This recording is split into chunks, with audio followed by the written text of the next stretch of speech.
행복을 원하지 않는 사람이 있을까요? 우리는 다 행복해지고 싶어 합니다. 나는 지금 행복한가? 한 번뿐인 인생 어떻게 더 행복하게 잘 살 수 없을까? 내 마음이 바뀌면 좀 행복해질까? 나를 괴롭히는 사람이 없어지면 행복해질까? 우리 이런저런 생각들을 좀 합니다. 나는 좀 내 삶이 불행하다고 느끼는데 다른 사람 보면은 넉넉하게 살고 있고 마음 편안한 것 같고 행복해 보이면은 이 부러움보다는 시기, 질투, 심지어 분노가 생깁니다. 아마 그것이 사람의 마음이겠죠. 우리는 행복해지고 싶고 또 행복해지기 위해서는 좀 복을 받아야 하겠고 그래서 어떤 복을 받으면 좋을까 이런 생각도 해봅니다. 우리가 복을 구해서 받을 수만 있다면은 여러분은 어떤 복을 구하시겠습니까? 예로부터 동양에서는 5가지 복을 꼽았는데요. 화면 한번 볼까요? 수, 부, 강령, 유호독, 고종명. 수는 장수하는 것이고요. 부는 부유한 것이고, 강령은 몸도 건강, 그리고 마음도 안녕, 평안한 것. 사실 이 3가지만 받아도 너무 좋지 않을까요? 오래 살고, 부유하게 살고, 몸 건강하고, 마음 평안하면은 저 바랄 것이 뭐가 더 있겠습니까? 근데 오복에는 2가지가 더 있는데, 유호덕이라는 것은 덕을 베푸는 것을 좋아한다라는 그런 뜻인데요. 우리가 부유하고 건강하고 또 마음 평안하면은 이제 다른 사람을 좀 돕고 싶어지죠. 이웃에게 선을 베풀고 싶어집니다. 이렇게 다른 사람에게 덕을 베풀면은 그걸로 끝나는 것이 아니라 따라오는 사회적인 보상이 또 있습니다. 다른 사람들이 그런 우리를 보고 존경하고 칭찬하고 또 높여줍니다. 사회적으로 우리가 좋은 사람이다 이런 평판을 받는 것도 참 귀한 복이라고 할 수 있겠어요. 그리고 고종명이라는 것은 명을 다하여 죽는 것을 뜻한다고 하는데 이 장수와 비슷하죠. 그러나 좀 다른 점은 이 평안한 죽음에 좀 초점이 있습니다. 장수는 그냥 오래 사는 것을 말하는데 고종명은 잘 죽는 것을 말해요. 그러니까 90세까지 100세까지 산다고 해도 갑자기 살해를 당하거나 끔찍한 교통사고를 당하거나 길에서 객사하거나 이런 것이 아니라 집에서 편안하게 인생을 마무리하는 것도 참 귀한 복 중의 복이라고 할 수가 있겠습니다. 여러분 이 오복 말고 또 다른 복도 있을까요? 어떤 사람은 부모 복을 좀 받고 싶다라는 그런 생각을 할지 모르겠습니다. 근데 사실 수, 부, 강령 이거 다 부모 덕과 좀 관련이 있어요. 우리가 장수하는 것도 몸이 건강한 것도 마음이 평안한 것도 어떻게 보면 이게 유전적인 영향이 꽤 큽니다. 그러니까 좋은 유전자는 부모에게서 물려받는 것이죠. 지능도 그렇고 키, 외모 부모에게 물려받는 것이고 게다가 부모님이 넉넉한 재산 가지고 있어서 그런 부모님을 만나면은 부의 문제도 수, 부 할 때 그 부의 문제도 어느 정도 해결이 됩니다. 그러니까 수나 부나 강령 다 부모님 덕과 관련이 있습니다. 게다가 그 부모님이 부부 사이에 화목하고 자녀에게 온유하고 다정하고 그러면은 그 자녀는 정말 부모 복을 타고났다 이렇게 말할 수 있겠습니다. 우리는 또 자녀 복도 받고 싶어 해요. 자녀가 건강하고 또 지혜롭고 사랑스럽게 자라고 독립적인 그런 어른으로 잘 성장할 뿐만 아니라 또 부모에게 효도하고 어디 가서 귀하게 쓰임받는 그런 자녀가 된다면은 그 사람은 자녀 복도 톡톡히 받은 것이라고 할 수 있겠습니다. 또 교회 다니는 사람은 교회 복도 중요하게 생각하죠. 내가 온전히 받아들여지는 중요한 사람으로 받아들여지는 교회. 그 안에서 뭔가 의미 있는 역할을 감당하는 어떤 소속감을 느끼는 그런 교회를 다닌다는 것. 교회 안에 있으면 마음이 편하고 성도들과 어울리면은 즐겁고, 그리고 교회 생각하면 뿌듯하고 자랑스러운 교회. 목회자가 교인들, 또 교인들이 목회자를 서로 존중하고 좋아하는 그런 교회를 만나고 그 안에서 즐겁게 신앙생활하는 것도 귀한 복 중에 복이라고 할 수가 있겠습니다. 오늘 우리가 교동문으로 시편 112편 읽었는데요. 여기에는 하나님을 경외하는 사람이 받는 복이 무엇인가 이런 것이 나와 있습니다. 1절 한번 볼까요? 주님을 경외하고 주님의 계명을 크게 즐거워하는 사람은 복이 있답니다. 근데 무슨 복이냐면 대체로 그 기본적으로 자손에게 초점이 맞춰져 있는데 자손이 잘 되는 복인데요. 2절 한번 확인해 볼게요. 그의 자손은 이 세상에서 능력 있는 사람이 되며 정직한 사람의 자손은 복을 받으며 이렇게 말합니다. 그러니까 자녀로서는 부모님이 하나님을 경외하고 하나님의 계명을 잘 지키면은 자기가 잘 되는 그런 복을 받는 것이고, 그러니까 부모로서는 자녀가 잘 되는 그런 복을 받는 것이고, 자녀로서는 그런 부모님 만나서 자기가 잘 되는 그런 복을 받는 것이죠. 구체적으로 이 자손들이 어떤 복을 받는지 몇 가지 좀 열거해 보면은요, 유능한 사람이 되는 복. 부모가 그렇게 하나님을 경외하고 하나님의 계명을 잘 지키면은 자녀들이 유능한 사람이 되는 복을 받고, 부귀 영화를 누리는 복을 받고, 사람들에게 의롭다는 칭찬받는 복을 받고, 그 가난한 사람에게 은혜와 긍휼을 베푸는 것도 이것도 복인데 그런 복을 받고, 모든 일이 잘 되는 복, 마음에 그러니까 뭔가 좀 나쁜 소리가 들려도 마음에 동요함이 없어요. 마음에 두려움이 없는 그런 복도 받는다라고 시편 112편은 열거하고 있습니다. 이런 복들 중에서 우리가 몇 개만 받아도 참 행복하지 않겠습니까? 우리 현대인들은 행복에 대해서 좀 지나칠 정도로 집착할 정도로 행복을 원하는데, 거기에 비하면은 성경은 사람의 행복에는 크게 관심이 없는 것처럼 보여요. 성경에 보면은 행복해야 된다라고 하는 명령도 없고, 너 행복해지려면 이렇게 해라 이렇게 제시하는 방법도 없습니다. 그러니까 내가 어떻게 하면 좀 더 행복해질까 이런 질문을 가지고 성경에서 답을 찾으려고 읽다 보면은 만족할 만한 답을 찾지 못할 것입니다. 성경에서 그럼 행복과 관련된 구절이 뭐가 있을까 검색을 해보니까 이 행복이라는 단어는 개역 개정 그 번역에는 11번 나오고, 우리가 사용하는 새 번역 성경에는 22번, 많이 나오는 것은 아니에요. 물론 번역에 따라서는 오늘 우리가 마태복음 본문에서 마음이 가난한 사람은 복이 있다라고 했는데, 어떤 번역은 마음이 가난한 사람은 행복하다 이렇게 번역한 번역도 있긴 있습니다. 그러면 행복에 대한 그 빈도가 더 많아지겠죠. 그러나 복이 있다라는 그 말을 행복하다라고 바꾸어 번역하는 것이, 이것이 원어에 더 가까운지는, 원래 뜻에 더 가까운지는 좀 의문입니다. 행복이라는 단어가 10번 혹은 20번 이렇게 나온 것에 비해서 성경의 복이라는 단어는, 물론 행복을 포함하겠지만 복이라는 단어는 1000번 가까이 나와요. 숫자만 놓고 보면은 성경은 우리가 행복한 사람이 되는 것보다는 복 있는 사람, 복된 사람이 되는 것에 더 관심이 있다라고 말할 수 있지 않을까요? 만약에 성경이 그렇다면은 우리도 그러해야 할 것입니다. 그러니까 내가 좀 행복한 사람이 되고 싶다, 어떻게 하면 내가 행복해질까, 이런 거에 초점을 두는 것보다는 나는 복 있는 사람, 복의 전달자가 되고 싶다, 이런 생각을 우리가 해야 할 것입니다.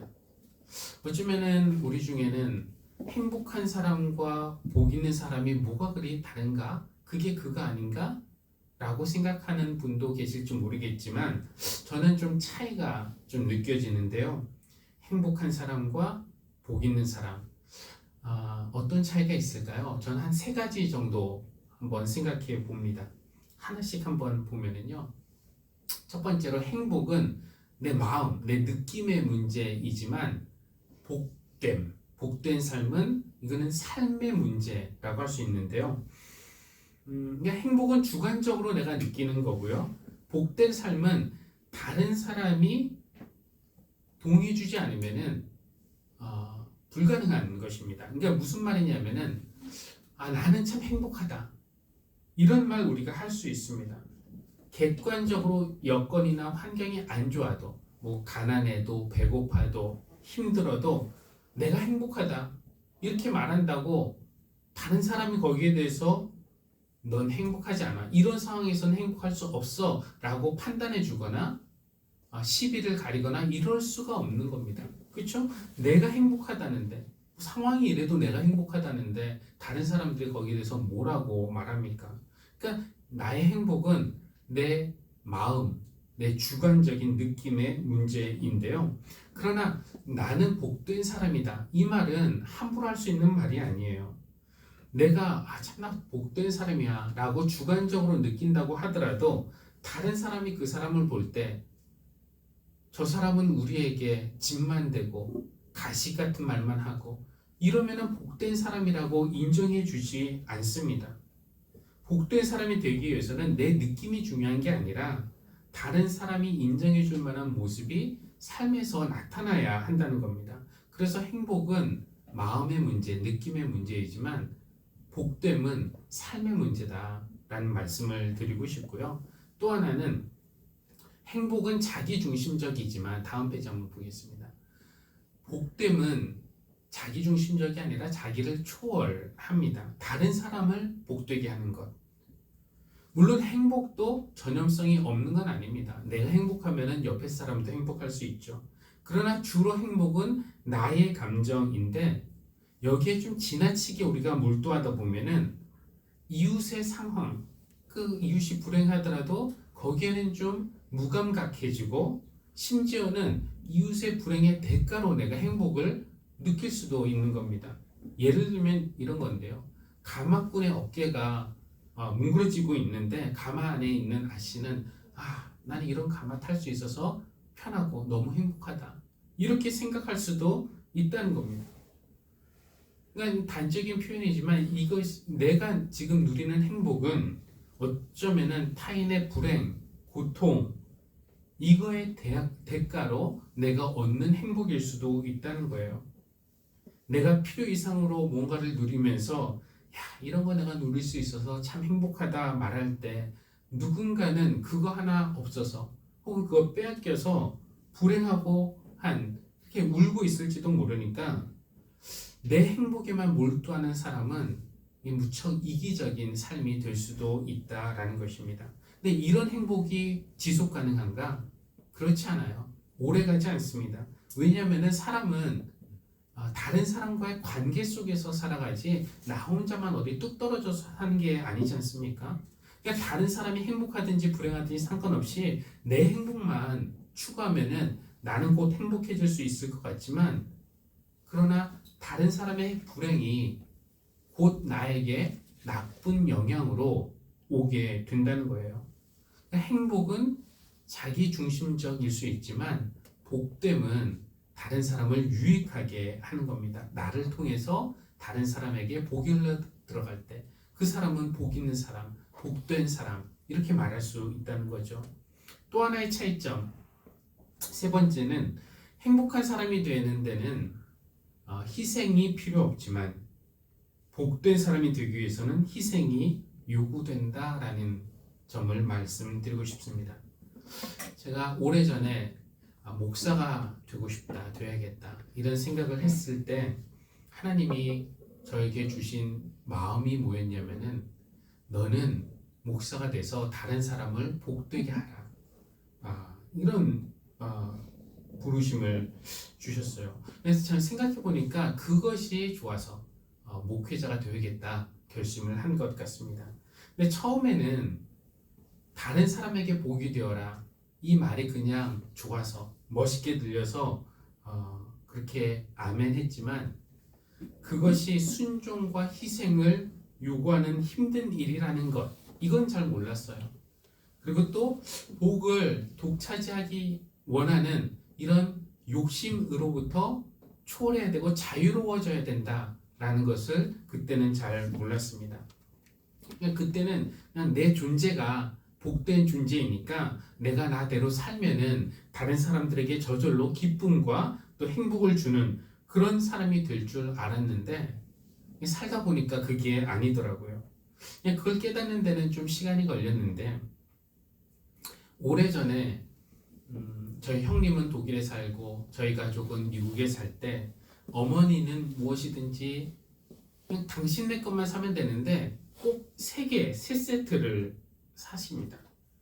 맛있는 과일을 사도 어디 지방에 여행 갔다가 그 특산물을 사도 어머니는 꼭 3개 세트를 사셨어요. 당신네 것, 그리고 큰아들 내 것, 둘째 아들 내 것. 그러면서 그걸 또 해외로 막 공수하는 일을 열심히 하셨습니다. 근데 이제 두 아들이 귀국한 다음에도 각자 그냥 알아서 사 먹어도 되는데 어머니는 꼭 아들 생각에 큰아들 내 것, 작은 아들 내 것까지 3세트를 사시는데 이제 문제는 좀 배달하는 것이 문제이죠.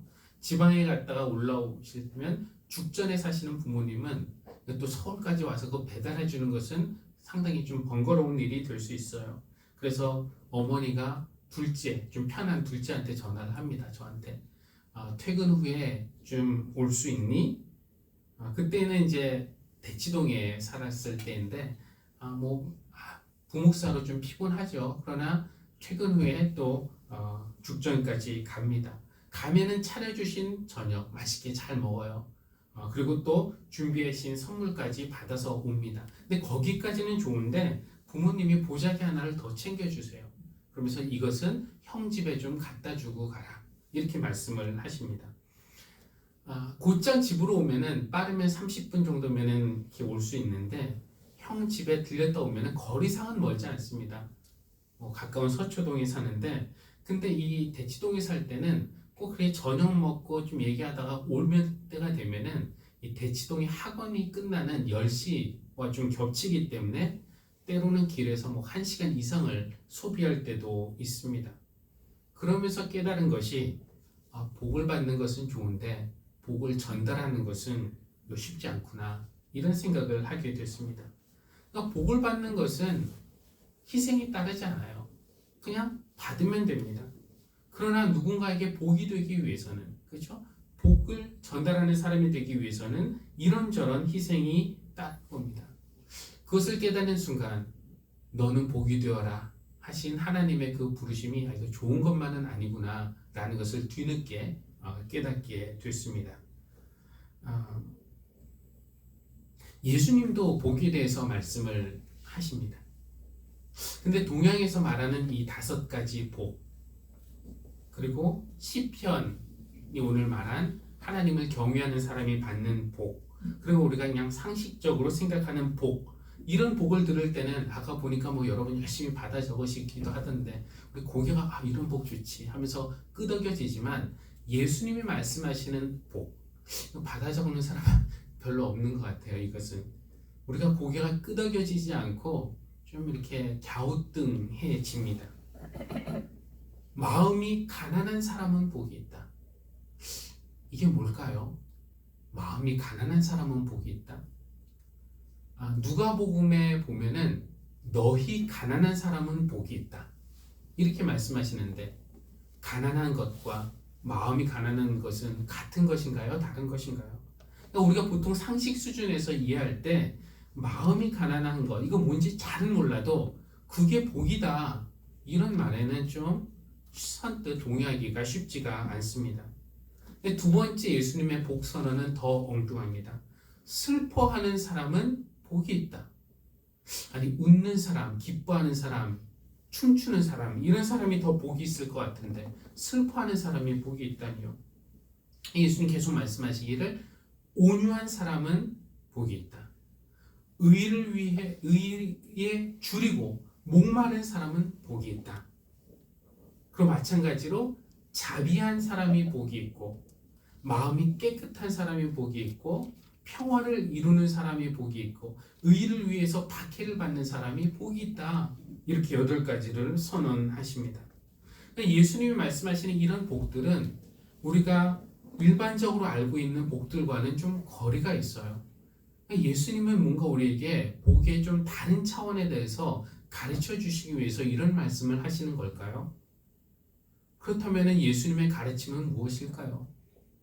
아까 복을 받는 것은 쉬워도 이 복이 되는 것, 복의 전달자가 되는 것은 쉽지 않은 일이라고 했는데 어쩌면 예수님 말씀하시는 이 8가지 복은 우리가 받은 복을 나누는 이 복의 전달자로 살려고 할 때 그 실천 단계에서 복받은 사람이 겪는 이런 고난, 희생, 어려움 이런 것들을 의미하는 것은 아닐까 싶어요. 그러니까 내가 복의 전달자가 되기 위해서는 누군가에게 복을 주기 위해서는 만약에 이 마음이 가난한 것이 가난한 사람에 대한 이해와 공감이라면 아니면은 마음이 가난한 것이 내가 독차지하려는 마음, 쌓아두려는 마음이 아니라 나누려는 마음 이것이 가난한 마음이라면은 복의 전달자가 되기 위해서는 마음이 가난해야 되죠. 또 내가 누군가에게 복된 존재가 되려면은 슬퍼하는 사람, 이 사람에게 복된 사람이 되기 위해서는 그의 슬픔을 함께 슬퍼할 줄 아는 이런 사람이 되어야 하는 것이고요. 짓밟히는 사람을 위로하기 위해서는 그 위에서 군림하는 사람이 아니라 온유한 사람, 따뜻한 사람이 되어야 하는 것입니다. 마찬가지로 마음이 깨끗한 사람이 되어야 하고 평화를 이룰 줄 아는 사람이 되어야 하고 의를 위해서라면 그것 때문에 박해받더라도 나설 줄 아는 사람이 되어야 지금 의를 위해서 박해받는 사람에게 복을 끼치는 사람이 될 수 있는 것이죠. 그러니까 보통 우리의 시각에서 예수님 말씀하시는 이런 복들은 복이 아닌 것 같지만 사실 진짜 복은 다 그 뒤에 있습니다. 무슨 말이냐면은 마음이 가난한 사람은 복이 있다 하셨지만 진짜 마음이 가난한 것이 진짜 복이 아니라 그 뒤에 하늘나라가 그들의 것이다. 하늘나라의 시민이 되는 것이 진짜 복인 것이고요. 슬퍼하는 사람은 복이 있다고 했지만 진짜 복은 하나님의 위로를 받는 것. 이것이 진짜 복이 되는 거예요. 마찬가지로 하나님 나라에서 땅을 어떤 삶의 터전을 받는 것. 땅을 차지하는 것이죠. 하나님의 식탁에서 배부르게 되는 것. 하나님의 자비로운 대접을 받는 것. 하나님의 얼굴을 뵙는 복을 받는 것. 하나님의 자녀로 불리는 복을 받는 것.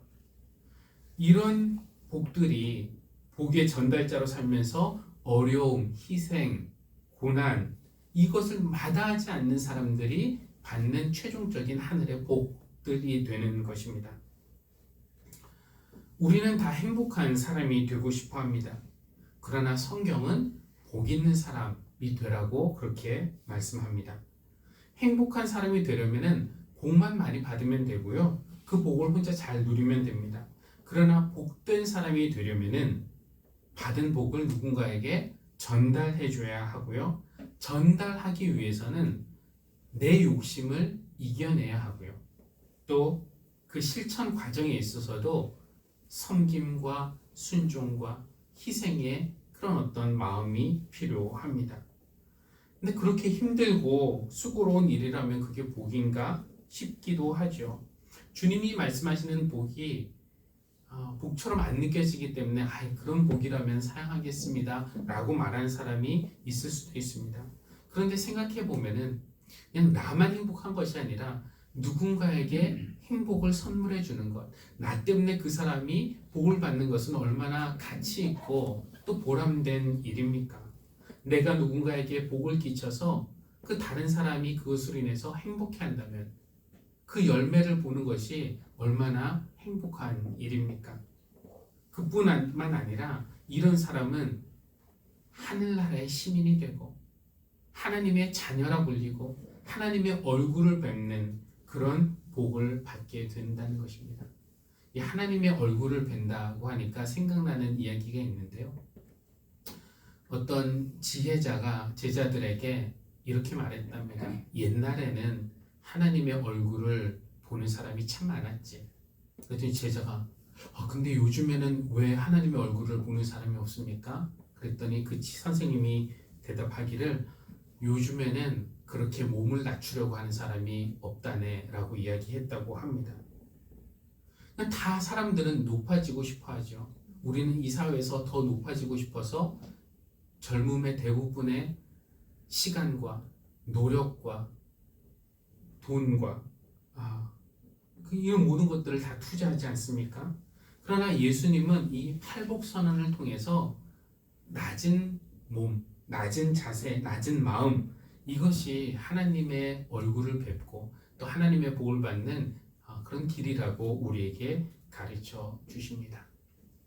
새해가 일주일 지났지만 교회 여러분, 저는 여러분이 복 많이 받으셨으면 좋겠습니다. 그러니까 동양에서 말하는 이 5가지 복, 또 성경이 말하는 하나님을 경외하는 사람이 받는 복들도 많이 받으시고 행복하시기를 바랍니다. 그런데 나 행복한 사람, 여기에서 멈추지 마시고 복 있는 사람으로, 복을 전달하는 사람으로 누군가에게 복을 끼치며 사는 그런 사람이 되시기를 바랍니다. 그런 실천 과정에서 어려움을 겪을 수도 있고 희생이 요구되고 섬김, 낮아짐이 요구되기도 하지만 그런 과정을 통해서 우리는 훨씬 더 큰 복, 주님이 말씀하시는 하늘의 복들 하나님께서 우리에게 넉넉하게 내려주시기를 주님의 이름으로 기원합니다. 복의 근원이신 하나님, 우리에게 필요한 것 이상으로 넉넉하게 베풀어 주시는 하나님의 넉넉하심을 찬양합니다. 그러나 유한한 인간인 우리는 아픔도 경험하고 고통받는 일도 있기 때문에, 또 불안하고 두려운 마음 때문에, 때로는 욕심을 채우려는 마음 때문에 우리 마음을 채워줄 만한 것들이 어디 있는지 세상을 두리번거리기도 했습니다. 세상이 우리를 행복하게 해줄 수 있다고 하는 것들을 따라다녔지만 여전히 우리 마음에 만족이 없음을 고백합니다. 오늘 말씀을 통해서 하나님이 우리에게 원하시는 것은 나만의 행복을 추구하는 것이 아니라 복 있는 사람, 복되게 하는 사람이 되는 것임을 깨닫습니다. 그렇게 살려고 할 때 희생과 섬김과 순종도 요구되지만 그런 삶에는 하늘의 복, 하늘나라 시민이 되고 하나님의 자녀가 되고 하나님의 얼굴을 뵙는 그런 복들이 따를 줄 믿습니다. 하나님, 우리가 세상에서 찾을 수 있는 어떤 복보다도 오늘을 살아갈 때 하나님의 백성이 되고 주님과 동행하는 그 자체를 가장 큰 복으로 여기며 살아갈 수 있도록 인도하여 주십시오. 감사드리며 예수님의 이름으로 기도합니다. 아멘.